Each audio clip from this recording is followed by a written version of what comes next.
Bien sûr, c'est le sélectionneur-manager. Et il fait bien son travail de sélectionneur. Et là, il commence à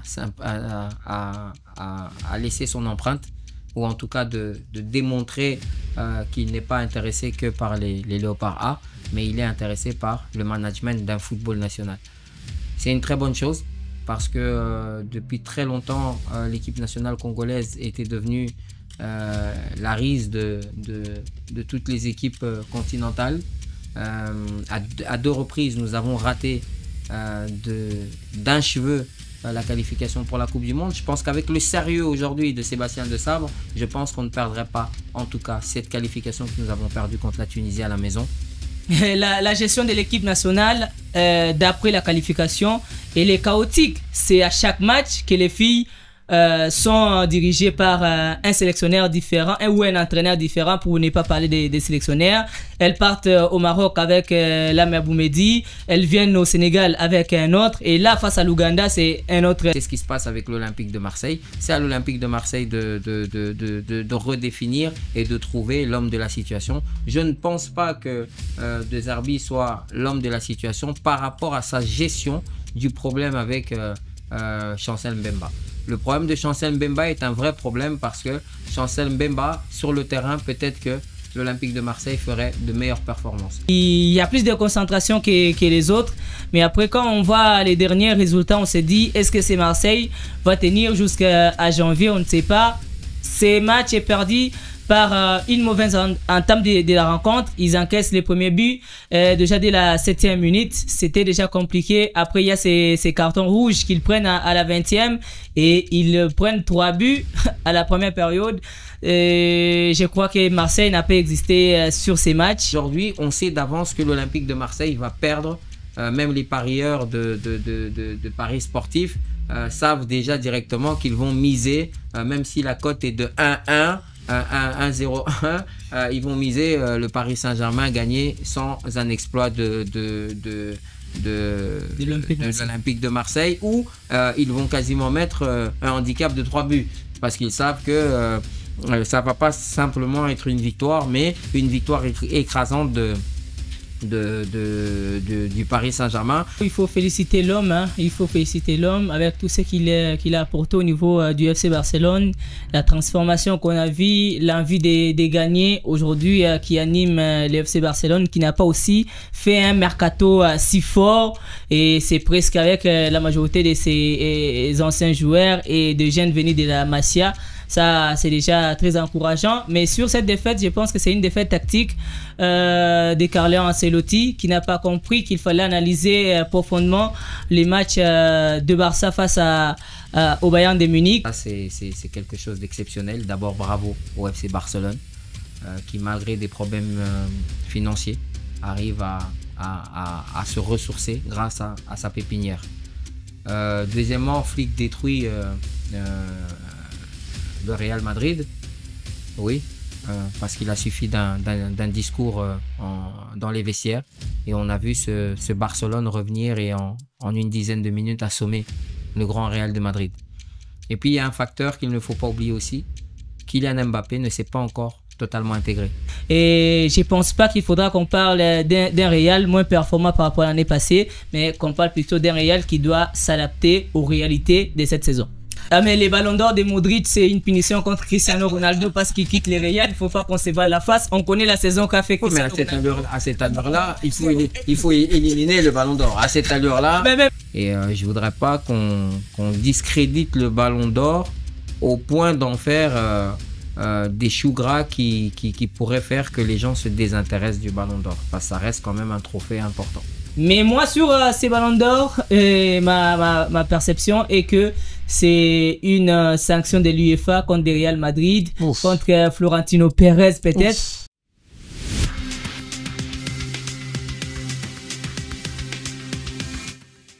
Nous émettons depuis la commune de La Gombe dans le centre-ville de Kinshasa, capitale de la République démocratique du Congo. Ah oui, l'actualité sportive reste dominée par le sport roi, le football, mais précisément sur le plan international, sur ces beaux cadres de Dream Télévision dans votre podcast DTF Dream Team Forever avec Hakim Musiko. Nous allons revenir sur le sacre de l'Espagnol Rodri comme Ballon d'Or, la surprise, le deux classiques européens, Real de Madrid, FC Barcelone, l'Olympique Marseille contre le Paris Saint-Germain, mais également pour clore, on parlera des équipes nationales de la République démocratique du Congo, entre autres l'équipe A' qu'on appelle Chan U20 et ensuite le Léopard Dame Senior. Le casting reste le même. Genovic Moulumba qui signe encore sa présence avec nous ici, à qui j'ai dit bonjour et bienvenue. Bonjour Hakim et bonjour également à Miguel que je retrouve une fois de plus. Bonjour également à tous ceux qui vont suivre cette émission. Plaisir pour moi de retrouver encore ces beaux cadres. Voilà. En face de vous, juste à côté de vous, c'est Miguel Matinungina. Voilà. Pas facile de le prononcer. Hein. Donc, il est ensemble avec nous aujourd'hui, encore une fois de plus. Présent, c'est mon nom. C'est un plaisir de refaire partie de ce beau cadre, ce beau plateau, en face de toi, Hakim, en face des chers téléspectateurs et auditeurs de Dream TV. Bonjour à toi, Geno. J'espère que tout le monde se porte bien. La semaine passée, c'était catastrophique pour les uns, merveilleuse pour les autres. Si je parle des supporters des Las Vegas Club, de Real de Madrid, de Vinicius, de l'Olympique Club de Marseille, je vous dis que c'était catastrophique pour eux. On dirait qu'on a un Barcelonais en face de nous, parce que la façon dont tu prends les choses et la façon dont tu parles nos techniciens savent au moins. Oui, mais je suis de quelle équipe? Je vois un peu les couleurs, je vois un peu déjà de la tendance de tes propos. Donc, j'ai l'impression d'avoir en face de nous un Barcelonais. Ah, vous vous trompez. Heureusement. Parce que je suis madrilène. Et qui est madrilène? Bon. Ah, ok. Mais peut-être que mes propos vont surprendre parce que j'ai ce qu'on appelle le côté supporter du Real de Madrid, mais aussi j'ai une casquette, celle d'analyser froidement entre ce qui se fait dans tous les clubs, dans toutes les nations. Et là, je dois rester le plus objectif possible. Voilà, c'est la surprise totale. Hier, c'était déjà à partir de 23h GMT. Donc, que France Football a livré ses secrets. Les trophées qu'on passait revenir à Vinicius Junior étaient bel et bien de l'Espagnol Rodri. Nous pensions. Nous, tout le monde pensait. Moi également, je pensais aussi. Nous votants, nous ne sommes pas les décideurs de France Football. C'était juste une pensée. Je pense que Vinicius a fait énormément de très très belles choses, mais il n'a pas été le seul. Il y a aussi des joueurs qui ont fait de très très belles choses en dehors de Vinicius. Vinicius est un attaquant, donc automatiquement c'est beaucoup plus visible. C'est beaucoup plus exceptionnel, c'est beaucoup plus spectaculaire, je dirais, par rapport à son poste de prédilection. Mais il n'y a pas que Vinicius qui a fait des belles choses. Il y a Bellingham, Carvajal, Rodri. Il y a plusieurs joueurs qui ont bien presté. Et je peux comprendre la déception du côté madrilène. Mais je dois aussi me dire que je ne voudrais pas tomber dans ce qui se dit comme préjugé. Je voudrais quand même rappeler qu'à l'époque, parce qu'il y avait 3 critères, et je voudrais quand même rappeler qu'à l'époque, Mr. George Weah, qui est le seul ballon d'or africain. Et le seul ballon d'or de noir de peau, on dira ça comme ça. Je pense que le Libéria n'était pas une grande nation, n'avait pas gagné de Coupe du Monde, n'avait rien gagné de tel, alors qu'aujourd'hui on l'exige aussi dans les critères collectifs. Mais il avait quand même gagné le Ballon d'Or. Pour dire que le côté individuel à caractère impressionnant, je pense que oui, c'est quand même le gagnant du Ballon d'Or a quand même fait quelque chose d'extraordinaire. C'est être champion d'Europe avec l'Espagne, mais aussi en dehors d'être champion d'Europe, il a quand même été aussi élu meilleur joueur de la compétition, qui n'est pas rien. Les Bellingham étaient aussi dans cette compétition-là, mais n'ont pas été élus meilleurs joueurs. Donc ça, ce n'est pas rien, c'est quelque chose qu'il faut valoriser. Et je voudrais pas qu'on discrédite le Ballon d'Or au point d'en faire des choux gras qui pourraient faire que les gens se désintéressent du Ballon d'Or, parce que ça reste quand même un trophée important. Voilà, je ne fais que Moulumba. Oui, désormais c'est Rodri. Le Ballon d'Or, est-ce que c'est un choix logique? Bon, il ne démérite pas également pour ses titres qui est individuel, mais après, comme Miguel le disait, il n'était pas le seul à être mis à la lumière. Mais certes, peut-être qu'il n'est pas trop médiatisé, mais il a fait également des très bonnes choses sur la saison. Et bon, je vais pas entrer dans la logique. Miguel ne l'a pas vraiment peut-être dit clairement. Dans la logique de ceux qui pensent que Vinicius ne les prend pas parce qu'il est noir, parce qu'il y a racisme et tout. Et moi, par contre, j'ai une autre... Parce qu'il est quoi, s'il parle trop... Bon, après, il y a... Son comportement... Il est assez indiscipliné quand même. Son comportement... Faut le dire, son comportement... Pour un jeune joueur qui fait des aussi grosses performances, parce que c'est pas rien. C'est pas... Vinicius n'a pas fait des petites performances. Ça veut dire que c'est du haut vol, c'est du haut niveau. Mais après, il faut aussi que le comportement sur le terrain et en dehors des terrains suive. Et je pense que de ce côté-là, j'aimerais mettre en avant un Modric on n'entend pas parler de lui, malgré que c'est un grand joueur. Zinedine Zidane, c'était pas des gens qui parlaient beaucoup sur le terrain. Mais je trouve que Vinicius ne s'est pas fait que des amis aussi. Mais après, j'étais sur la logique telle que Vinicius, on parle de lui. Certes, son comportement, on le connaît. Mais après, c'est quelqu'un également qui subit beaucoup sur et en dehors du terrain. Non seulement les fans, ils font tout ce qu'on connaît contre Vinicius. Mais après, c'est le joueur qui subit beaucoup de fautes du côté Real, presque à chaque match.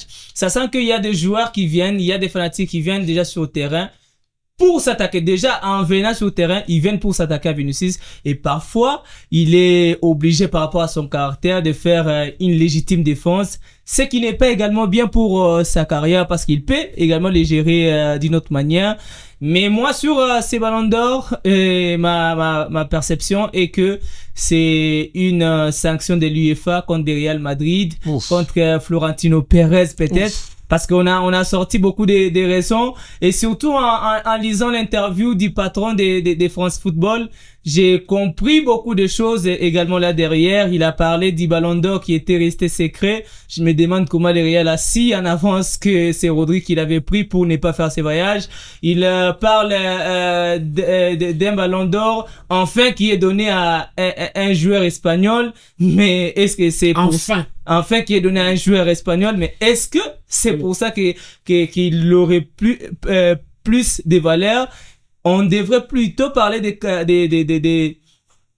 des mérites de Rodri en tant que joueur, en tant que milieu du terrain et avec tout ce qu'il a apporté, que de parler du fait qu'après plusieurs années, c'est maintenant un Espagnol qui les prend ou c'est un milieu du terrain tout simplement qui les prend. Parce que si on parle milieu du terrain, la saison de Jude Bellingham comme milieu du terrain n'est pas comparée à celle qu'a fait Rodri. Il n'a pas été champion d'Europe, s'il vous plaît. Non, mais il est finaliste de l'Euro. Il a marqué plus de 26 buts sur cette saison. Il est meilleur joueur de la Liga. Brillant. Pour ça. Non, mais il n'était pas assez brillant à l'Angleterre. Non, je laisse Genovic terminer. Mais vous dites qu'il n'était pas assez brillant. Mais c'est Bellingham qui met ses buts à la 94e minute pour permettre à l'Angleterre d'arriver jusqu'en finale. Oui, mais ça n'a pas fait, ça n'a pas fait, ça n'a pas fait de Bellingham le meilleur joueur de la compétition et il n'a pas gagné l'Euro. Ah oui. Mais ce meilleur joueur de la compétition, je vais rester dans ma logique, a été également contesté parce que sur aucun match de l'Euro, Rodri n'est homme du match, mais après à la fin, on dit que c'est le meilleur joueur de l'Euro, c'est bien, mais beaucoup, même sur cet Euro-là, on dit on l'aurait donné à Dani Olmo, on l'aurait donné à un autre joueur que Rodri, même au niveau de la sélection espagnole, on l'aurait également donné même à Dani Carvajal qui a fait un Euro extraordinaire par rapport à Rodri. Moi j'étais partant, même dans les différents forums, j'ai continué à insister que les ballons d'or c'était Dani Carvajal.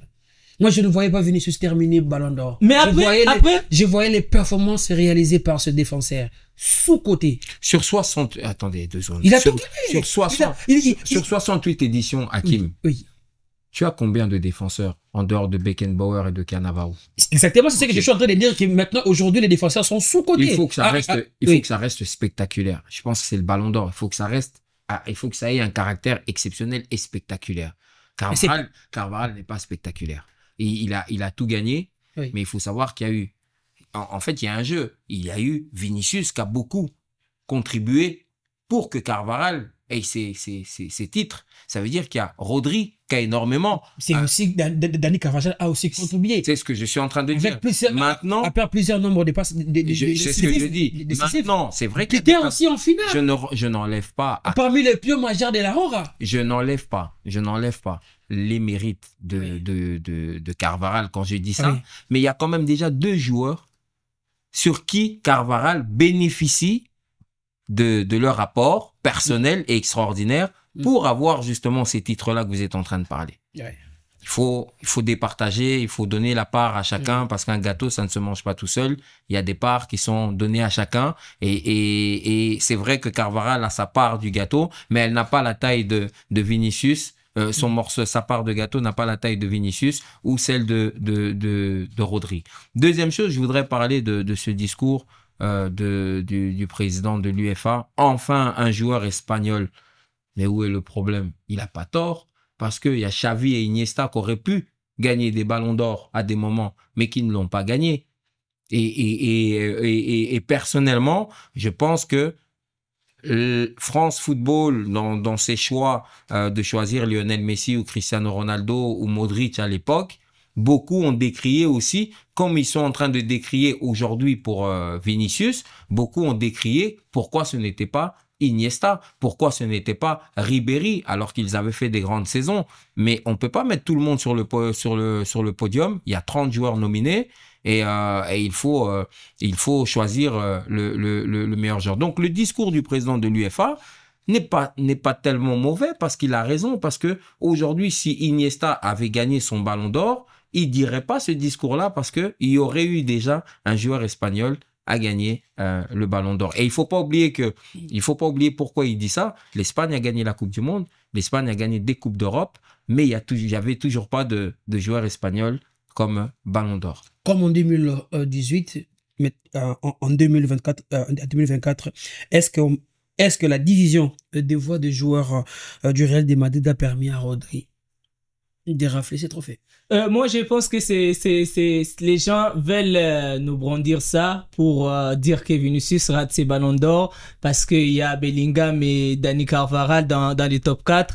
Mais en 2015, il y a Messi, Xavi et Iniesta sur le podium. Messi ne rate pas les ballons d'or. En 2010 plutôt. En 2015, c'est Neymar qui a presque accroché Cristiano Ronaldo et Messi. Il y a beaucoup de votes également pour Neymar Junior en 2015, mais Messi a les ballons d'or. En 2018, c'est pareil avec la France. Il y a Kylian Mbappé, il y a Antoine Griezmann il y a qu'un seul ballon d'or, je vous rappelle. Oui. Faut pas oublier. Après la Coupe du Monde. Mais je ne vais pas.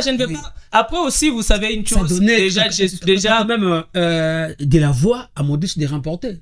Ah, mais les ballons d'or de Modric, c'est une punition contre Cristiano Ronaldo parce qu'il quitte les Real. Il faut pas qu'on se voit la face. On connaît la saison qu'a fait Cristiano Ronaldo. À cette allure-là, il faut éliminer le ballon d'or. À cette allure-là, il n'y a plus rien qui va. Il faut dégager tout le monde. Les ballons d'or, il commence à perdre sa crédibilité. Je ne vais pas dire qu'il commence, mais il a perdu sa crédibilité sur plusieurs années parce que les critères, c'est comme si ça change après chaque année. Moi, je vais rentrer sur ce que Miguel a dit, par exemple, des performances des Vinicius avec son pays et tout.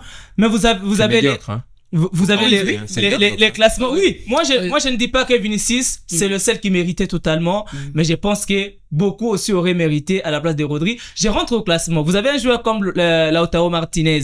Regardez sa saison. Copa América, la Serie A, meilleur buteur et tout ce qu'il a fait. Mais au classement, il est 7e et devant lui il y a qui? Kylian Mbappé. Qu'est-ce qu'il a fait la saison dernière? Il y a Erling Haaland. Au-delà de la première ligue, et peut-être qu'il était, mais c'est avec le Norvège, il n'a joué ni l'Euro, ni la Coupe du Monde, mais il est dans le top 5. Vous avez un joueur comme Lautaro, avec toute la saison qu'il a fait, on les classe 7e. C'est parfois des choses qu'il ne faut pas laisser passer. Moi, je pense qu'il y a aussi l'autre aspect qui détruit la valeur du Ballon d'Or, c'est qu'il y a des personnes qui sont habilitées à voter, mais qui parfois ils votent avec les sentiments d'appartenance.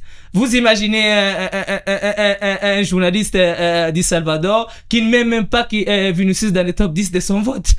C'est compliqué. Mais si vous avez deux personnes comme ça, à 5, 10 ou 4, du coup, le vote risque d'avoir une influence négative sur celui qui doit réellement gagner s'il y a des sentiments.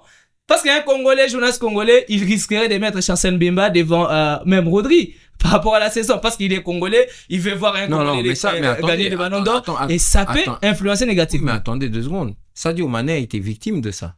Ça veut dire que logiquement, si exactement votre science est exacte, ça veut dire que tous les journalistes africains devraient voter pour un joueur africain. Mais ce n'est pas le cas. Et c'est justement, je pense que le vote africain qui a donné la voix à Lionel Messi pour gagner son Ballon d'Or. Il ne faut pas discréditer le Ballon d'Or parce que c'est pas Vinicius, parce que c'est pas un tel, parce que. Je pense que le Ballon d'Or, c'est les gens qui veulent le discréditer. Mais il y a aussi un facteur important. Il y a eu 2 monstres pendant 21 ans, Cristiano Ronaldo et Lionel Messi. Je peux être honnête avec vous. Même quand Cristiano est en méforme, à l'époque, il était meilleur que ceux qui prétendaient mettre la main sur le Ballon d'Or. Comme en 2018. Si ce n'est pas Cristiano Ronaldo, vous avez Lionel Messi qui est un monstre. C'est-à-dire que même en jouant mal, ce petit bonhomme-là de Lionel Messi qui va à 2000 à l'heure, il était meilleur que tous ceux qui revendiquent le Ballon d'Or. Même l'année où c'est à Ribéry qu'il faut donner, même si c'est à Iniesta, je pense que s'il y a bien quelqu'un qui peut réclamer le Ballon d'Or, au moins une fois, c'est Iniesta. Mais il ne l'a jamais fait. Et il n'a jamais discrédité le Ballon d'Or parce qu'il ne l'a jamais eu, alors que c'est le joueur... Peut-être parce que c'est Lionel Messi qui gagne sur l'année où il était performant, et c'est Lionel Messi, il est porteur des Barça, il ne pouvait pas réclamer. Si c'était un joueur d'un autre club, je pense que Iniesta aurait réclamé ses Ballons d'Or. Un seul joueur qui peut mieux réclamer le Ballon d'Or qu'Iniesta. Mais... Et pourquoi pas aussi Franck Ribéry? Je pense qu'il a toujours réclamé jusqu'aujourd'hui ce jeu de 2015. Je pense que Iniesta est celui qui a le plus le droit de réclamer devant Ribéry et les autres, etc. Robert Lewandowski aussi. Après, on veut se baser. Bouclons rapidement. Oui, c'est pour ça que je dis qui pourrait mieux ne pas revendiquer que Iniesta qui joue avec Lionel Messi et qui reconnaît que malgré ses performances, ses hautes performances, il admet que c'est Lionel Messi. Mais c'est parce qu'il joue au Barça. C'est Messi qui porte les Barça. Si c'était la différence, on aurait vu la réaction d'Iniesta. Mais là, tu as Messi qui est le chouchou des Catalans, tout ce qu'il fait avec les Barça. Quand on lui donne les Ballons d'Or, ça apaise un peu parce que les Ballons d'Or, ils rentrent au Camp Nou. C'est ça. Miguel, l'absence du Real Madrid à la cérémonie est-elle honteuse? Je pense que non. C'est des gens qui veulent toujours gagner. Florentino Pérez veut gagner, veut tout gagner. Et je pense que pour lui, ne pas avoir Vinicius ou Carvajal comme, champion du Ballon d'Or, je pense que oui, c'est une grosse déception pour le Real de Madrid qui veut gagner tous les matchs, qui sort d'une déception contre Barcelone au Classico. Oui, moi je peux comprendre la réaction du Real de Madrid. Je voudrais pas qu'on envenime la situation. C'est tout simplement parce que c'est un club compétiteur, c'est un président qui aime la compétition et c'est un président qui taille ses joueurs, même dans ses choix quand il va chercher un joueur. C'est des joueurs taillés pour gagner. Donc ça veut dire que pour lui, oui, c'est une double défaite. Ce n'est pas une honte, mais c'est une déception pour un président qui veut tout gagner et qui veut voir ses joueurs tout rafler. Voilà. On quitte maintenant les Ballons d'Or pour parler de classiques européennes, entre autres le Real Madrid qui recevait le FC Barcelone, et on parlera aussi de l'Olympique Marseille qui recevait le Paris Saint-Germain. Alors on commence par le Real de Madrid FC Barcelone. Les signaux surtout qui étaient envoyés, qui est fort du côté du FC Barcelone, ainsi que c'est fort à l'extérieur. 4-0. En gros, Flick a détruit les Real. Genovic, je commence avec vous. Bon, ouais, il faut féliciter l'homme, hein. Il faut féliciter l'homme avec tout ce qu'il a apporté au niveau du FC Barcelone, la transformation qu'on a vue, l'envie de gagner aujourd'hui qui anime le FC Barcelone, qui n'a pas aussi fait un mercato si fort, et c'est presque avec la majorité de ses anciens joueurs et de jeunes venus de la Masia. Ça, c'est déjà très encourageant. Mais sur cette défaite, je pense que c'est une défaite tactique de Carlo Ancelotti, qui n'a pas compris qu'il fallait analyser profondément les matchs de Barça face au Bayern de Munich. C'est un Barça qui joue face au Bayern, je m'excuse, avec une défense en ligne. Il fallait comprendre cela parce que les Real, avec Vinicius, avec Mbappé, des joueurs de course, c'est des joueurs qui pouvaient être en mauvaise position à tout moment. C'est le premier aspect. Il n'a pas compris ça et ça jouait en sa défaveur. Et il a aussi pêché par ses remplacements. Il avait des joueurs comme Arda Güler ou encore Endrick qui auraient pu faire leurs entrées. Mais après, bon, c'est lui qui gère les Real. Et de l'autre côté aussi, au-delà de Carlo Ancelotti, il y a ces joueurs-là qui ont eu également des vraies occasions dans ces matchs, et si ils étaient réalistes, et avoir le nombre d'arrêts d'Inaki Peña, les matchs ne seraient pas finis à 4-0, peut-être ça serait un 4-3, un 4-2, mais après les Barça, ils méritent amplement sa victoire. Ils ont montré des très bonnes choses. Certes, la première période était équilibrée, mais la deuxième, elle était totalement contrôlée par les Barça. Et l'alignement défensif également du Real Madrid, quand on voit des centraux qui sont alignés sur les billes devant les latéraux, c'est parfois compliqué. C'est pourquoi je disais à mon début que c'est une défaite tactique de Carlo Ancelotti face à un Flick qui a réussi à battre presque tous les faveurs des pronostics qu'on donnait à Bayern et au Real, mais il a réussi à les déjouer, et de la plus belle manière, en mettant 8 buts à ces deux équipes-là. C'est pas facile à faire, il faut féliciter l'homme. Voilà, Miguel, 2 succès dans une semaine, une revanche contre le Bayern Munich et une nouvelle victoire après 2 ans devant le Real de Madrid. Une grande formation de base, des joueurs préparés, très jeunes, mais déjà avec énormément de maturité, capables de gérer une semaine face aux meilleures équipes du continent, face au grand Bayern, face au grand Real de Madrid. Quand vous regardez un jeune de 17 ans comme Lamine Yamal qui joue sans pression, qui joue comme s'il était dans son jardin, tout ça, c'est une préparation. Barcelone est la meilleure formation du monde. C'est ça, je le dis sans que quelqu'un puisse lever le petit doigt et me contredire. Ces joueurs sont prêts, des gamins qui sont prêts, qui sont affûtés. C'est déjà des diamants polis. Donc, ce n'est plus des diamants bruts. C'est des garçons qui sont hautement compétitifs et sur qui, quand tu butes, tu sens que tu joues contre le haut niveau.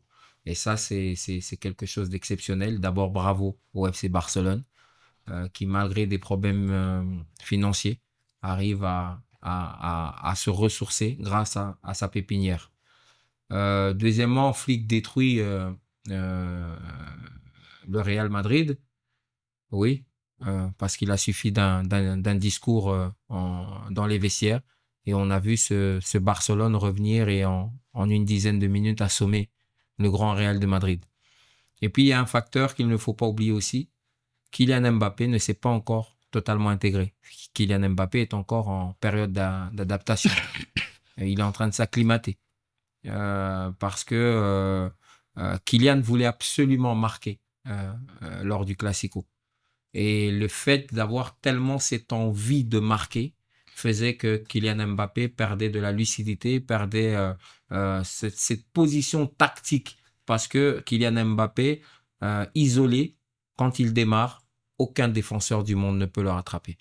Alors, je me suis dit que, Kylian a tellement envie de marquer qu'il oublie même qu'il faut, à la base, être bien positionné. Bien s'est positionné. Pour pouvoir aller marquer. Et Kylian avait tellement soif de marquer. Vous avez vu quand il a marqué, oui. Il voulait porter le Santiago Bernabéu, serrer le Santiago Bernabéu dans ses bras. C'est dommage parce que j'aurais voulu qu'il marque, parce que c'est un extraordinaire joueur. Et c'est un joueur taillé pour le Real de Madrid. Mais après, il y a entre l'envie et ce qu'on a pu produire, il y a eu un monde de différence entre les deux. Je suis sûr et certain que Kylian Mbappé va se relever de cette tristesse, qui est quand même un choc pour lui, parce que c'est son premier Classico, le premier Classico de sa vie. C'est le meilleur match qui existe dans le monde du football aujourd'hui en termes de club. Quand il y a un Barcelone-Real de Madrid, c'est le monde entier qui s'arrête et qui regarde. C'est dommage, j'aurais voulu que Kylian Mbappé marque. Mais si Kylian Mbappé marquait, ou Vinicius donnait le ballon au bon moment à Kylian Mbappé et qu'il y avait but, je me demande si Barcelone aurait eu la réplique, la capacité de supporter ces assauts, parce que le Real de Madrid n'a pas mal joué en première mi-temps. D'ailleurs, la première mi-temps, elle est totalement pour le Real de Madrid, parce que si vous regardez, malgré les départs de hors-jeu, vous avez quand même beaucoup de face-à-face entre les attaquants du Real de Madrid et le gardien barcelonais. Donc, ça veut dire que s'il y avait 1 ou 2-0 à la mi-temps pour le Real de Madrid, c'était pas volé. Et en même temps, je me demande si cette jeunesse barcelonaise allait supporter ce coup de massue avant la mi-temps. La prise de risque de jouer si haut avec une défense presque en ligne, ça marche avec le FC Barcelone. Ça marche pas. Ça marche. C'est pas le Barcelone de Flick, ça marche avec le Barcelone de Flick. Non, ça marche grâce à la formation, à la haute qualité de formation du FC Barcelone. C'est pas Flick qui vient tout changer au Real de Madrid, au FC Barcelone. Flick vient avec sa méthode qui correspond avec le style de jeu du FC Barcelone. Mais ces garçons jouent comme ça déjà en équipe d'âge. Donc, ça veut dire qu'avec beaucoup plus de maturité aujourd'hui, parce qu'il ne faut pas oublier que Lamine Yamal, c'est un champion d'Europe. Rodri, c'est un champion d'Europe. Gavi, c'est un champion d'Europe. Donc, il y a plusieurs champions d'Europe dans cette équipe du FC Barcelone, mais des bambins, des gamins, mais qui arrivent à produire un football sans complexe. Ça veut dire que Flick peut demander à sa défense de jouer quasiment sur la ligne médiane du terrain, parce qu'il y a une maturité chez ces joueurs dans sa défense qui lui permet de pouvoir leur demander cela et reproduire exactement ce qu'ils demandent. Et avec le discours que Flick peut avoir avant et à la mi-temps, les joueurs sont réceptifs et arrivent à être galvanisés. Je ne vis que Moulumba Ancelotti l'a dit lors de la conférence de presse d'après-match que les scores ne reflétaient pas la physionomie du match. Mais c'est ça que j'étais en train de dire tout à l'heure, parce que je disais, si les actions du Real sont au fond de filet, les scores ne seraient pas du 4-0. Après, il y a beaucoup d'arrêts. Certes, Inaki Peña, il fait son match. Mais là où j'ai rejoint Miguel, c'est ce qu'il y avait cette envie. Il y avait d'abord aussi, vous me permettez d'y revenir, un Vinicius qui était confiant qu'il allait gagner les ballons d'or la semaine d'après, qui voulait faire ses siens pour encore prouver, parce qu'il sortait déjà d'un triplé face à Dortmund. Il voulait continuer sur la lancée. Il y avait Mbappé qui voulait mettre tout en ordre. Mais il y avait également Jude Bellingham qui commence à se faire pression, parce qu'on l'a vu lors de sa récente publication sur son Instagram, qui disait qu'il travaille maintenant sa finition parce que il va à tout prix maintenant marquer. Il est à plus de 11 matchs sans marquer. C'est déjà beaucoup de pression comme ça dans une équipe où tout le monde veut mettre ses billes au FC Barcelone, et surtout quand il s'agit du Classico. C'est peut-être ce qui n'a pas permis au Real de marquer. Mais après, je pense également que ce qui a également manqué le plus au Real, c'est gamin Rodrigo, qui parfois moins médiatisé, sous-coté par les médias, écarté du trio Bellingham, Mbappé, Vinicius, mais qui à chaque fois il produit des très bonnes choses, qui aide l'équipe, qui parvient à éliminer les adversaires en 1 contre 1, qui parvient à créer des occasions de but. Et je pense également que derrière, on a vu les matchs d'André Lunin, qui n'était pas bien en place avec un Courtois. Est-ce que le Real aurait pris tous ces 4 buts? Je ne sais pas, parce que ça aurait pu être également un autre match, mais je pense que le résultat ne reflète pas exactement ce qu'a été cette rencontre. Miguel, 4-0, est-ce que l'Italien Ancelotti sera sous pression pour ses choix tactiques pour les prochaines semaines? Non, je ne pense pas. Je pense que le Real de Madrid a encore une grosse saison à faire. Le championnat ne s'arrête pas au Classico. C'est comme il l'a dit, la dernière fois que Barcelone a mis 4 buts au Real de Madrid, c'est le Real de Madrid qui a gagné la Ligue des Champions et le championnat. Donc je pense que le projet ou la vision du club reste la même. Elle ne change pas parce que tu ramasses 4-0 contre une très belle équipe du FC Barcelone. Mais je pense qu'il a manqué juste au Real de Madrid une très bonne défense solide. Celle-là, elle était trop fébrile. Elle a explosé face à des gamins qui étaient très mordants, très créatifs et très lucides face au but, avec un Rafinha en chef d'orchestre sur qui Flick se repose énormément pour faire le relais avec ses collègues. Et puis il a manqué aussi cet esprit d'un Gabriel Batistuta, d'un Filippo Inzaghi, d'un Raúl, des joueurs qui ne déçoivent jamais lors de ce genre de grands rendez-vous. Zamorano par exemple, oui. Des joueurs qui savent que le bon positionnement peut faire la différence dans ce genre de match.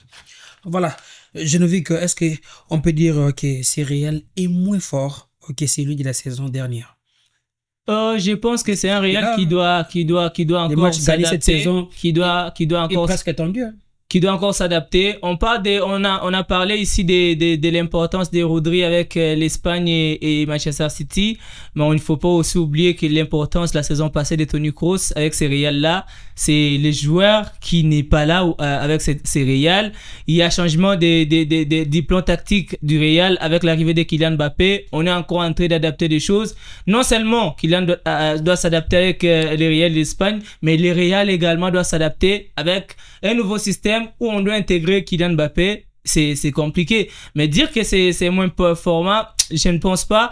Le Real fait aussi toujours peur, on l'a vu, que le Real est capable de remonter des situations comme il a toujours fait. Les matchs contre Dortmund, c'est un exemple, mené 2-0 à la mi-temps, arriver à gagner 5-2, ça montre que le Real peut toujours répondre à des situations difficiles, mais après je pense qu'il faudra 10 ans pour deux joueurs qui sont plus à l'aise sur le couloir gauche comme Vinicius et Kylian Mbappé, mais dont l'un est sacrifié pour jouer comme avant-centre, pour privilégier peut-être Vinicius qui est ancien et avec tout ce qu'on voulait qu'il gagne les ballons d'or et tout. Et je pense pas qu'il faudra qu'on parle d'un Real moins performant par rapport à l'année passée, mais qu'on parle plutôt d'un Real qui doit s'adapter aux réalités de cette saison. Pour clore ce sujet, est-ce que les jours à venir au Real vont être difficiles pour le Français Kylian Mbappé? Non, parce que tout le monde a confiance en Kylian Mbappé. Le Real de Madrid a confiance en Kylian. Tout le monde sait que Kylian Mbappé, c'est un phénomène. Et je pense qu'on peut pas...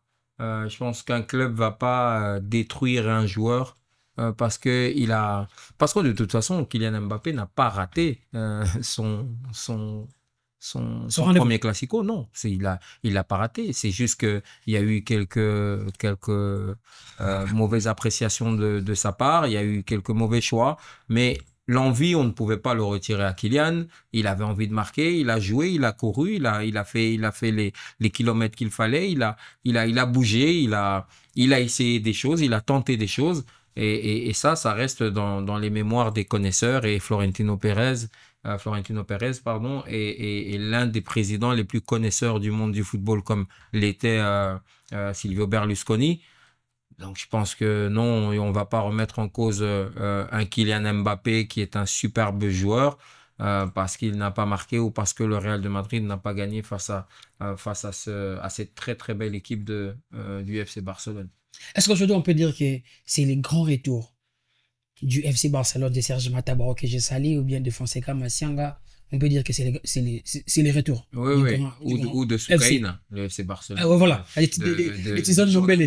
Voilà, Jordan Tizon Dombele. Tizon Dombele, pardon. De Val de Simon Yamba aussi. De Val de Simon Yamba aussi. Et de Thierry Kakim Osiko également. Non, il a dit Madeleine. De Thierry Kamboudi. De Thierry Kamboudi. Oui, parce qu'en plein aéroport aussi de New York, il a montré sa fervence pour le FC Barcelone. Le Barcelone aussi de Denis Cambaye. Et de Denis Cambaye, de l'honorable Denis Cambaye aussi. D'ailleurs, il m'avait tiré les oreilles en me disant que le sujet de ce soir, c'est que Barcelone et le Real de Madrid. Mais je peux comprendre parce que les supporters de Barcelone ont tellement souffert. Ils ont tellement souffert ces dernières années avec beaucoup d'humiliation que je peux comprendre leur joie et je peux comprendre leur euphorie. Mais je dirais que Barcelone est dans une très très bonne phase. Maintenant, est-ce que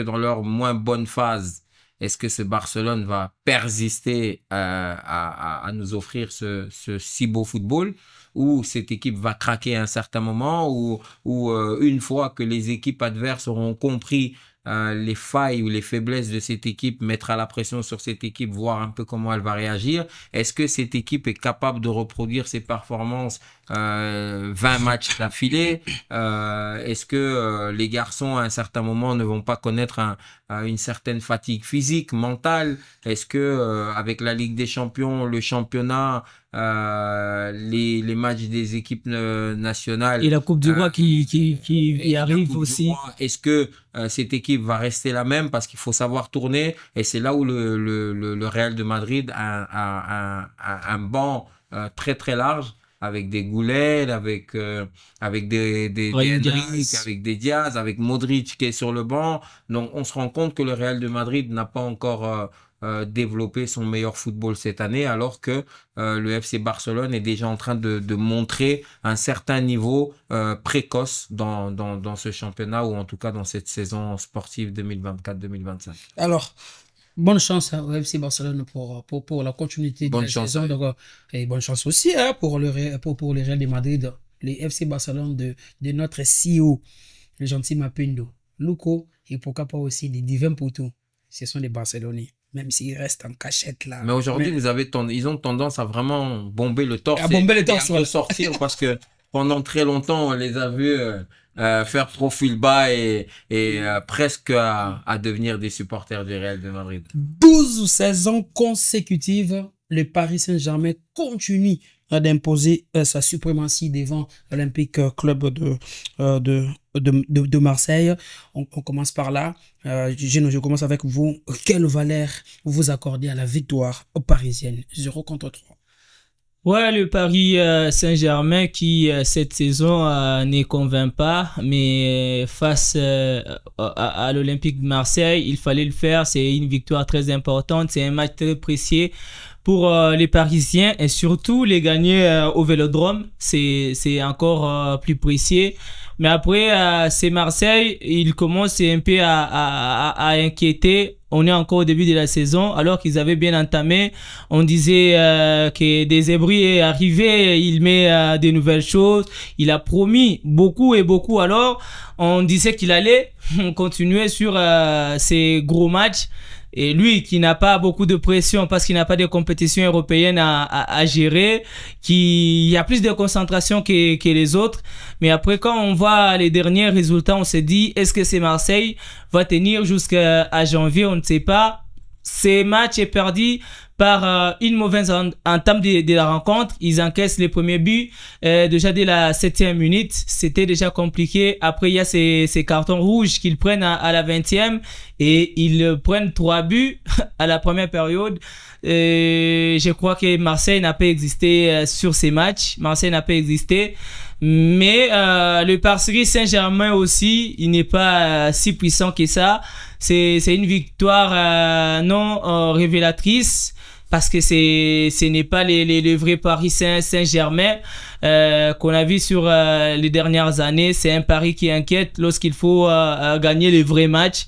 Ça inquiète. Et là, face à Marseille, c'est bien, ils ont gagné, mais c'était pas trop convaincant, même s'ils ont dominé leur match totalement. Mais après 3-0 à la première période, face à une équipe qui jouait amoindrie par ses cartons rouges, surtout la deuxième période, il n'y a pas de but. Ça montre que les Paris Saint-Germain a eu également pas mal de difficultés, mais c'est plutôt Marseille qui n'était pas en place sur ces matchs. Le PSG qui était excellent pendant le 20 premières minutes contre le PSV Eindhoven. Là, je parle de la Ligue des Champions, mais sans marquer le but. Et là, ils ont quand même fait la différence en Ligue 1. De toute façon, je pense que le football est une question de régularité, de choix. Et je pense qu'aujourd'hui, en termes de performance, l'Olympique de Marseille est un club ordinaire en France, dans le championnat de France, parce qu'il y a des meilleures équipes. Comme notamment Lille, qui est vraiment meilleur que ces dernières années que l'Olympique de Marseille. L'Olympique de Lyon, on dirait qu'ils ont carrément abdiqué. Ils sont à la peine.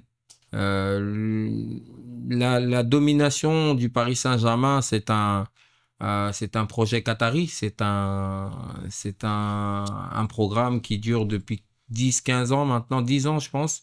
Et les Qataris sont venus avec l'idée de faire du Paris Saint-Germain un club écrasant qui écrase les adversaires en France et qui doit remporter la Ligue des Champions. Donc le PSG a gagné en dimension, mais si ma mémoire est bonne, ce grand Paris Saint-Germain a perdu le championnat face à Lille. Donc si Lille a été capable de s'organiser pour faire face à cette armada parisienne où il y avait Kylian Mbappé et Neymar encore qui étaient là, je pense que l'Olympique de Marseille, avec une bonne organisation, avec un meilleur projet, peut aussi se dire que cette année, on va faire face à cette équipe. Mais pour le moment, c'est impossible pour un club comme l'Olympique de Marseille qui a, en ne progressant pas, en ne se donnant pas les moyens, a fait perdre la saveur de ce classico français entre l'Olympique de Marseille et le Paris Saint-Germain, parce qu'on sait déjà qui sera vainqueur avant le début du match. Et ça, c'est dommage parce que si la Liga a son match phare, qui est son classico, qui est Real-Barcelone, en Angleterre, si vous avez aujourd'hui Manchester City contre Chelsea ou Manchester City contre Arsenal, c'est parce que Arsenal, tant bien que mal, se dit que on va quand même continuer à mettre la pression sur ce Manchester City qui est très fort. Mais pendant les 3/4 de la saison, c'est Arsenal qui est premier du championnat et qui perd ce classico des fois par manque d'expérience. Mais aujourd'hui, on sait d'avance que l'Olympique de Marseille va perdre. Même les parieurs de paris sportifs savent déjà directement qu'ils vont miser, même si la cote est de 1-1, 1-0-1, ils vont miser le Paris Saint-Germain gagner sans un exploit de l'Olympique de Marseille, où ils vont quasiment mettre un handicap de 3 buts. Parce qu'ils savent que ça va pas simplement être une victoire, mais une victoire écrasante du Paris Saint-Germain. Et ça, c'est un peu dommage. Mais c'est une domination qui ne m'étonne pas parce que à l'époque, c'est l'Olympique de Marseille qui a dominé le championnat français pendant une dizaine d'années.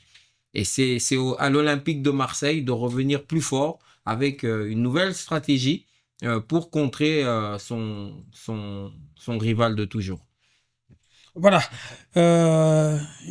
Géno, c'était pour eux une première de voir le positionnement de Ousmane Dembélé comme avant-centre. Mais il y avait également les trios. Joao Neves, Zaïri Emery, ainsi que Vitinha, les trios. Débuter ces matchs, on attendait cela depuis longtemps. Le contenu parisien était vraiment si plaisant à suivre. Mais face à des équipes comme Marseille, au-delà du fait d'avoir une performance forte ou faible, ça reste un match à lire polémique. Il faut mettre tous les atouts qu'on a pour aller chercher cette victoire qui est si précieuse. Mais après, vous avez également oublié un garçon qui fait sa saison pas mal, c'est Bradley Barcola. Et lui, il répond présent lorsqu'on a besoin de lui, même si c'est Paris Saint-Germain. Là, tâtonne également encore sur les alignements. Bon, on sait que lui, Enrique, c'est un amoureux du beau football. Il cherche encore des solutions et il a également des bons joueurs pour le faire. Et après, ça, c'est aux joueurs de répondre présents sur le terrain à chaque fois qu'ils sont mis par rapport aux stratégies. Mais Vitinha, c'est un gars qui, depuis la saison passée, il a démontré qu'on peut compter sur lui. Exact. Parce qu'on l'a vu même avec le Portugal, qu'il était si important. Donc, je pense que Neves, il est arrivé cette saison. Il a encore des choses à prouver.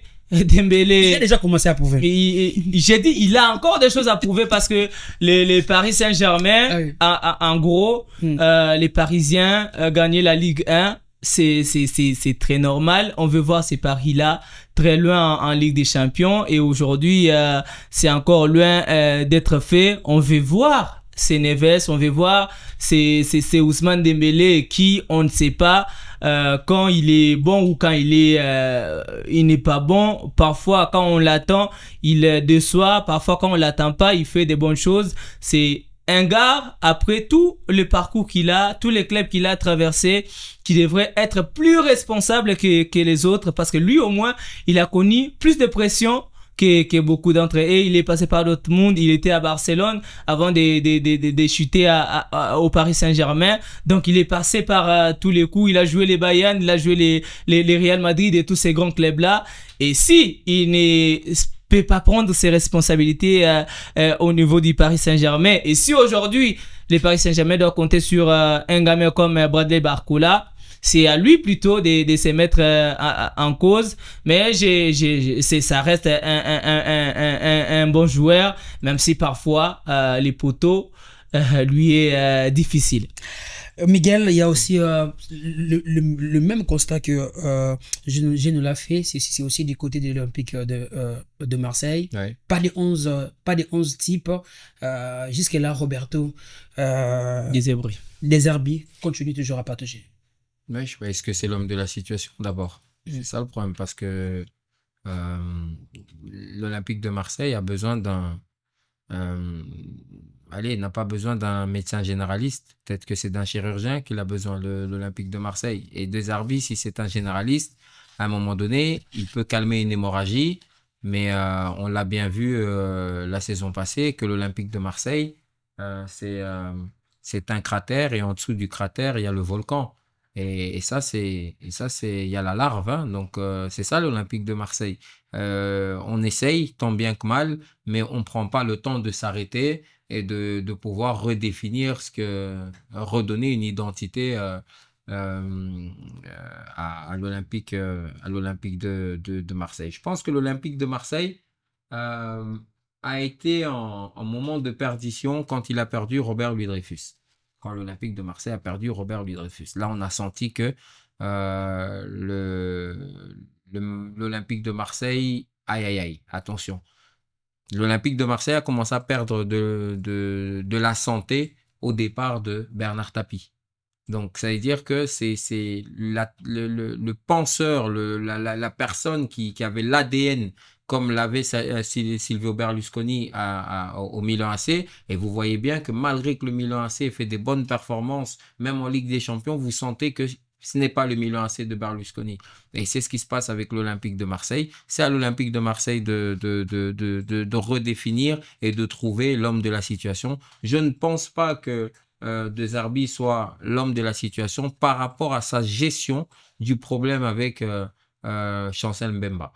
Le problème de Chancel Mbemba est un vrai problème parce que Chancel Mbemba, sur le terrain, peut-être que l'Olympique de Marseille ferait de meilleures performances. Mais quand tu prends le risque de te mettre à dos, même les supporters qui réclament aujourd'hui, ce n'est pas que les supporters, la Ligue française de football, la Ligue professionnelle de football en France, a réintégré par ses lois Chancel Mbemba. Donc, ce n'est pas la volonté de Zerbi ou du club de réintégrer Chancel Mbemba. Donc, on est dans une problématique que De Zerbi n'arrive pas à gérer et ça peut lui éclater dans la figure. Voilà. Maintenant, on quitte le vieux continent pour revenir ici en République démocratique du Congo pour clore rapidement parce qu'on n'a plus assez de temps pour ça. On rentre ici pour parler de nos équipes nationales avec le sélectionneur manager des Sabres. On trouve que l'ère est si intéressante et impressionnante. Déjà, nous sommes dans une très bonne dynamique avec les Léopards Senior A. Déjà, les stages du côté des Léopards Dames Senior, les stages avec le U20 bientôt là en Arabie Saoudite, mais il y a également déjà les stages qui commencent déjà le 1er novembre ici à Kinshasa avec les Léopards Chan. Est-ce qu'on peut dire aujourd'hui que le management du Français Sébastien Desabre est en train d'apporter quelque chose de nouveau avec nos équipes nationales? Bien sûr, c'est le sélectionneur-manager. Et il fait bien son travail de sélectionneur. Et là, il commence à laisser son empreinte, ou en tout cas de démontrer qu'il n'est pas intéressé que par les Léopards A, mais il est intéressé par le management d'un football national. C'est une très bonne chose parce que depuis très longtemps, l'équipe nationale congolaise était devenue la risée de toutes les équipes continentales. À deux reprises, nous avons raté d'un cheveu la qualification pour la Coupe du Monde. Je pense qu'avec le sérieux aujourd'hui de Sébastien Desabre, je pense qu'on ne perdrait pas, en tout cas, cette qualification que nous avons perdue contre la Tunisie à la maison, à 2-0 à la maison, et on perd la qualification en 15 minutes. Je pense qu'il y a un travail qui doit être fait pour le football d'âge. J'invite vraiment le gouvernement congolais, le président de la République, d'investir énormément dans le football d'âge parce que l'honneur footballistique d'un pays passe aussi par les performances des équipes d'âge, équipes de football féminin, l'équipe Chan. Les mêmes moyens, peut-être pas les mêmes moyens, mais en tout cas une bonne manne financière pour ces autres catégories permettrait que notre football soit mieux vendu au niveau continental et international. Et je pense que les U20, c'est une génération qu'on peut retrouver chez les A, peut-être dans 3-4 ans ou 5 ans. Mais nous sommes déjà en train d'investir comme le FC Barcelone investit sur les Yamal, sur les Gavi, sur les Pedri, sur tous ces joueurs-là qui, demain, vont se battre pour devenir des ballons d'or. Je pense qu'il y a une fierté aussi. La fierté n'est pas que pour la sélection Léopard A. La fierté aussi chez les dames. La fierté aussi footballistique d'un pays passe aussi par les équipes d'âge. Et je voudrais dire une chose, c'est que cet Angola qui a joué la Coupe du Monde 2006, c'est la même équipe qui fut championne d'Afrique U20. Donc ça veut dire que dans nos U20, en exigeant des résultats et en donnant la logistique pour travailler, je pense que ces jeunes-là goûteront aux meilleures nations. Vous êtes la RDC, goûteront aux meilleures compétitions continentales et mondiales. C'est-à-dire, aujourd'hui, vous allez jouer contre le Maroc. La majorité des joueurs marocains jouent à Feyenoord, jouent à Chelsea, mais c'est des U20. Ça veut dire que nos U20 qui viennent de Malolé, qui viennent du DSMP, qui viennent des Aigles du Congo, qui se frottent à des joueurs qui jouent déjà à Feyenoord en équipe première ou à Chelsea en équipe B ou au Paris Saint-Germain, je pense que ça enlève déjà un complexe. C'est déjà se frotter avec des joueurs de haut niveau, mais en équipe d'âge, qu'ils vont retrouver en équipe senior. Donc, ça veut dire qu'il y a une progression, il y a un travail qui est en train d'être fait, il y a une machine qui est en train d'être mise en place et j'invite vraiment nos décideurs, le gouvernement, le président de la République à beaucoup investir et on connaît le combat du président de la République par rapport à la place de la jeunesse dans notre société et ça passe par les sports. Une bonne société est une société où il y a énormément de sportifs et les U20 méritent une préparation de taille pour pouvoir nous défendre dans les compétitions majeures des équipes d'âge. Voilà, on parle des équipes nationales de la République démocratique du Congo. J'aimerais qu'on puisse parler rapidement parce qu'on n'a plus assez de minutes pour clore cette émission. On parle de la préparation. Bientôt là, c'est la Coupe d'Afrique dames seniors avec les sélectionneurs Papi Kimoto Kitankoy. Demain déjà, la République démocratique du Congo va recevoir encore la sélection de l'Ouganda. Mais qu'est-ce qui se passe dans cette équipe nationale dames? J'espère que c'est 3 matchs, 3 défaites. Hein? 5 matchs de suite, 5 défaites en amical pour 2024. 2 défaites contre le Maroc, 2 défaites contre le Sénégal.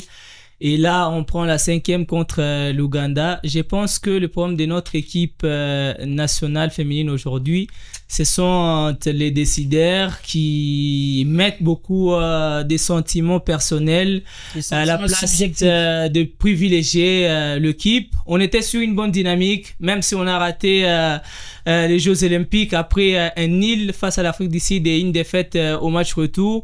Mais on s'est qualifié pour la CAN en éliminant la Guinée équatoriale, qui est l'une des meilleures formations en ce qui concerne le football féminin. Et c'était pas facile. Et on a gagné ces matchs-là. On était sur une bonne dynamique. Mais après, la gestion de l'équipe nationale, d'après la qualification, elle est chaotique. C'est à chaque match que les filles sont dirigées par un sélectionneur différent ou un entraîneur différent, pour ne pas parler des sélectionnaires. Elles partent au Maroc avec Lamia Boumedi, elles viennent au Sénégal avec un autre, et là face à l'Ouganda c'est un autre discours.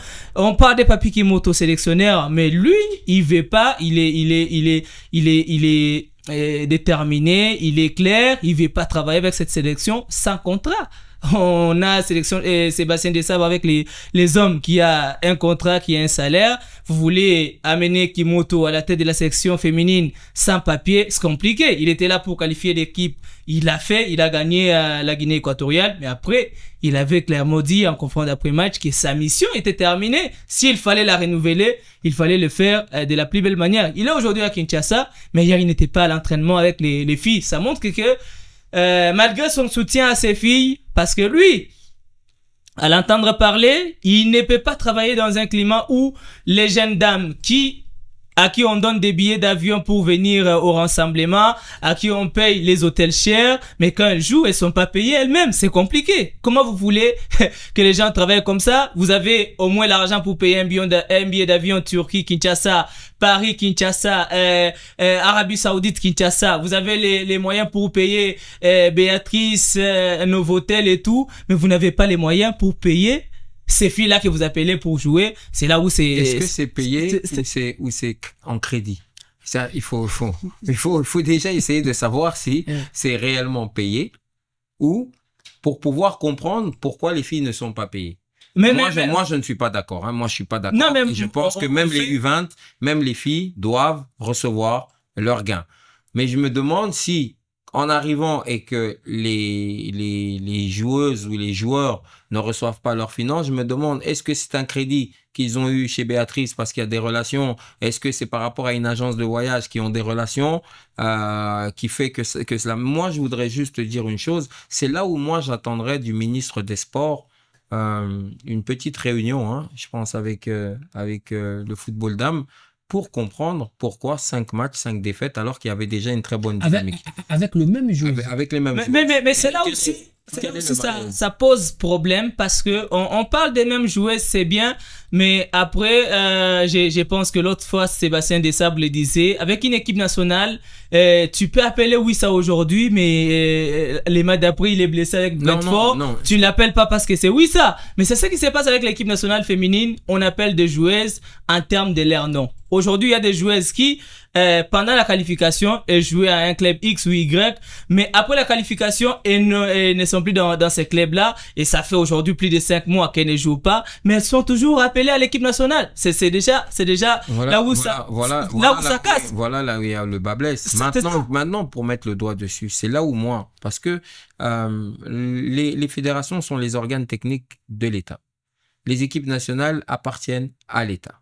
Je pense que le ministre des Sports doit demander à la Fédération congolaise de football, enfin, en tout cas, inviter la Fédération congolaise de football, inviter Sébastien Desabre, qui est le manager des équipes nationales, inviter le directeur technique, inviter le staff technique de Papi Kimoto pour comprendre d'où vient... Qui ne veut pas être là, c'est ça le problème. Non, si le ministre l'appelle... Et une sélection, ce sera quel staff qu'on va appeler, parce qu'à chaque match... C'est le dernier staff, c'est le dernier staff qui a permis aux joueuses d'être dans une bonne dynamique. Papi Kimoto. Avec son staff, je pense que une bonne réunion avec le ministre des Sports, parce que je pense que c'est un cas qui est grave, parce que si les léopards... Je crois même qu'il a déjà accepté ces postes, vu qu'il y a une nouvelle nomination qui vient de sortir. Voilà, au niveau de la fédération.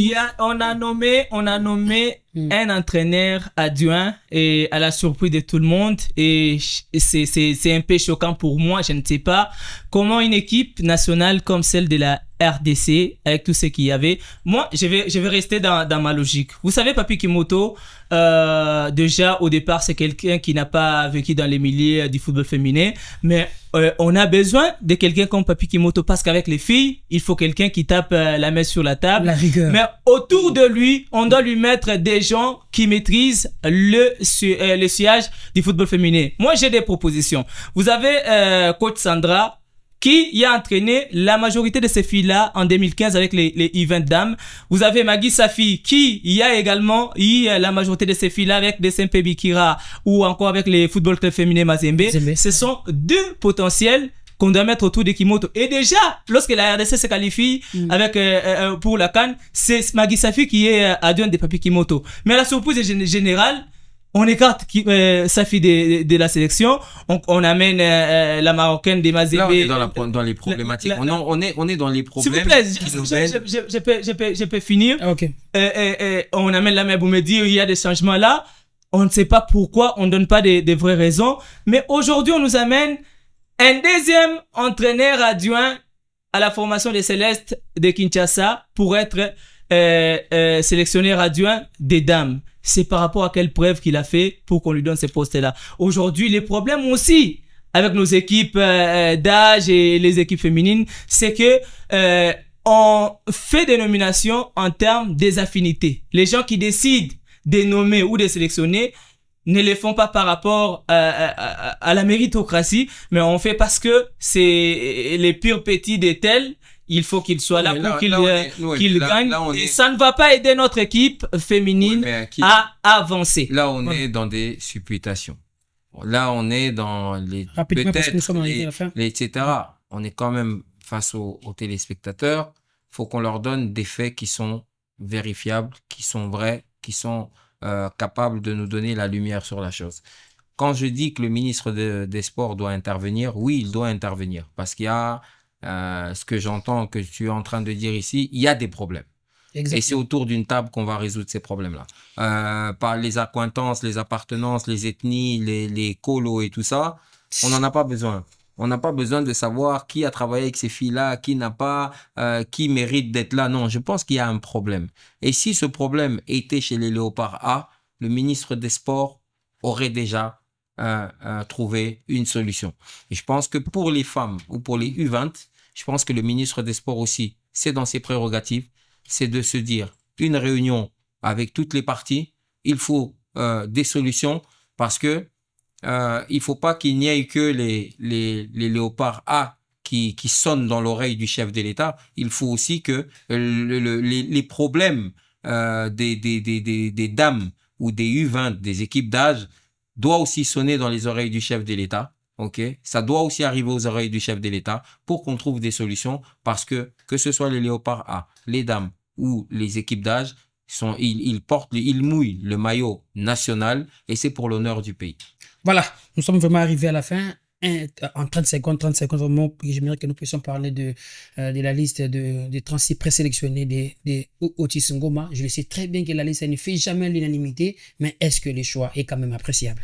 De ce côté-là, en continuant sur les mêmes fils d'idées, je pense que ma plus grande joie, c'est de voir si nos events qui se sont qualifiés pour la CAN faire partie de cette liste. Ils sont là. C'est déjà. Il y a Matobo qui est là, il y a Talassi et les autres. C'est déjà très bien.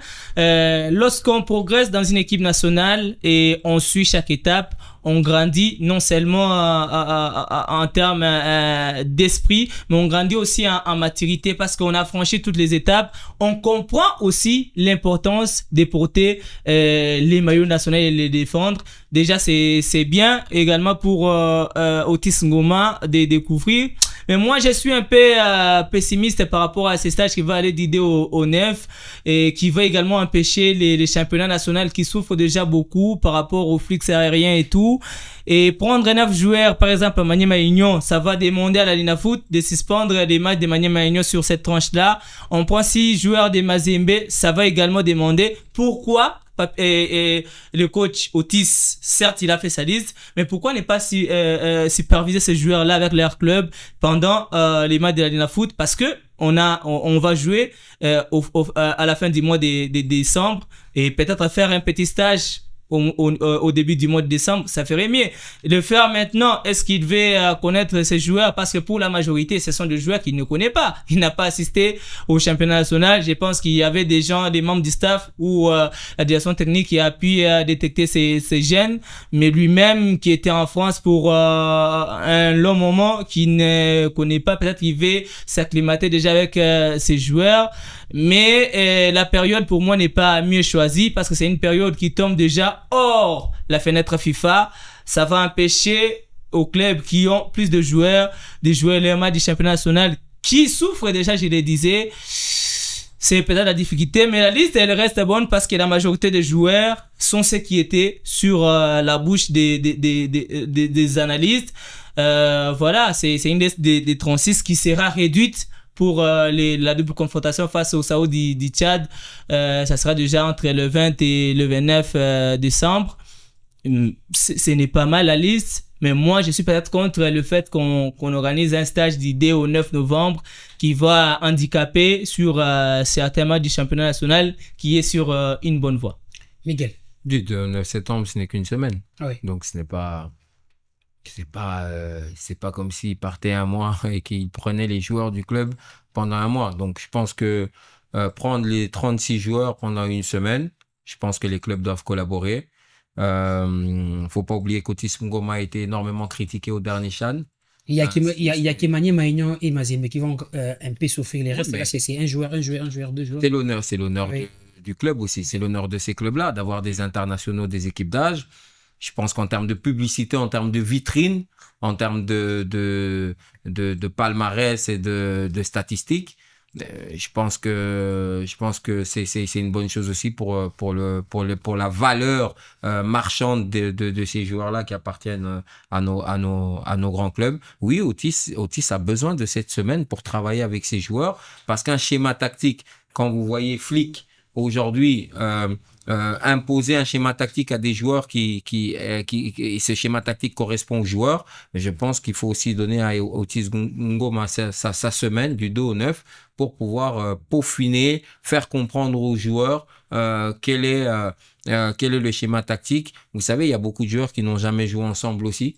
Il y a des gamins des U20 qui vont arriver, il faut les intégrer, il faut qu'ils comprennent, il faut qu'ils s'adaptent rapidement, et je pense qu'une semaine, c'est même trop peu. Voilà, nous sommes arrivés à la fin de ce podcast. Je vous dis infiniment merci d'avoir accepté notre invitation. C'est plutôt moi qui vous remercie de la confiance renouvelée. On espère qu'on sera toujours là lorsque l'invitation nous sera lancée. Merci. Merci à toi, Kim. Merci aux chers téléspectateurs qui nous supportent alors que nous nous invitons chez eux sans autorisation. Vous avez lu les commentaires? Pardon? La dernière, Ah non, je n'ai pas vu. Il faudrait jeter un coup d'œil. Je vais jeter un petit coup d'œil, mais Oui. nous nous invitons chez les gens sans autorisation et ils nous supportent. Mais je dis merci à ces chers téléspectateurs qui nous apportent leur chaleur. Et je te dis merci à toi, Kim, et à Dream Télévision, aux gens qui travaillent avec toi, qui sont des personnes toujours dévouées au travail. Et c'est toujours un plaisir de répondre présent. Voilà, merci à vous. On se retrouve déjà. À très bientôt. Au revoir.